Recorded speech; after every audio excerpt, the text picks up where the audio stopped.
God is the creator of our universe. That's a statement, of course. This person says, I have no doubt. Why then has he created, it's interesting, so many lifeless planets like big gas giants with temperatures that are too hot or too cold to sustain life? One would think that a divine grand design would be more life-friendly. And this is Fred from Surf City, North Carolina. I didn't know that. I thought that song was about the West Coast, but apparently there's another Surf City. You didn't have a Woody growing up, did you, when you were in Hawaii?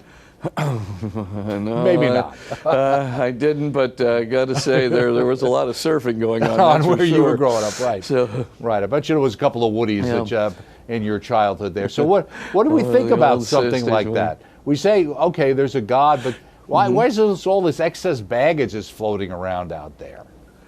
Oh, yeah. Well, all the excess baggage, of course, all of these things have their purposes in developing planets that will have life. So, you know, for example, the big gaseous planets that are further from the sun, they actually are redirecting all kinds of things, asteroids, comets, all kinds of things that are coming in, right? The main thing with a planet like Earth, which is going to be able to sustain life, is you want some collisions with obviously other asteroids and planets that make our planet grow, but you don't want too many. You know, you want perhaps some comets crashing in there, because of course you might be able to get the elements necessary for amino acids and things, but you don't want too many. And of course, all of these different things and the interaction of all of these things, and I just consider it to be so wonderful to behold, is that when you have all of the different kinds of planets, including these huge gaseous giants, right, all kinds of planets, is they're interacting so that, basically Earth can be like Goldilocks, right? Just right. Okay. And if you didn't have those things, you'd have all kinds of other things crashing into the Earth, right? That wouldn't be deflected by these massive gravitational fields and other things. So, that's one reason why God does it, because it's just almost like, I mean, sometimes you look at some of these pictures that are coming back from the Hubble satellite or something, and you almost want to say to God, show off.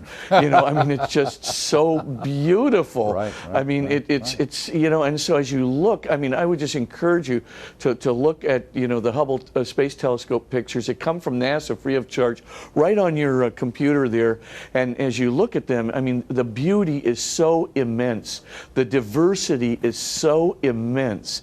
It's almost as if God is just showing us his hand in the microcosmic universe, in the macro, the microscopic universe, and in the macroscopic universe. I mean, it's just unbelievable. And I mean, just looking at galaxies and the interaction of galaxies, and then black holes. You think, well, black holes are pure negative. No, they're not. I mean, they are. You don't want to get sucked into one. That's for sure. But every single galaxy has a black hole in its center, and that's part of what keeps our galaxy together as the universe flies apart because of dark energy.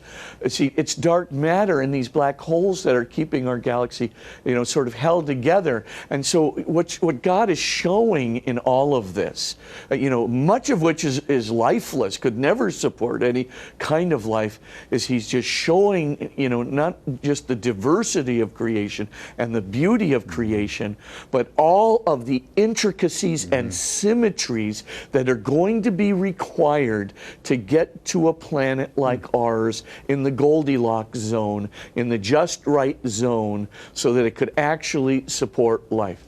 And by the way, Kepler is discovering more. This is a satellite that's out there to look for not the scientist himself. Finding, he's not with us anymore, but yeah, right. Yeah. So it's considering. Yeah, that's right. Scientist himself passed away a while back, but the satellite is actually discovering a lot of planets that are in the Goldilocks zone of other stars, not just in our galaxy, but in other galaxies as well.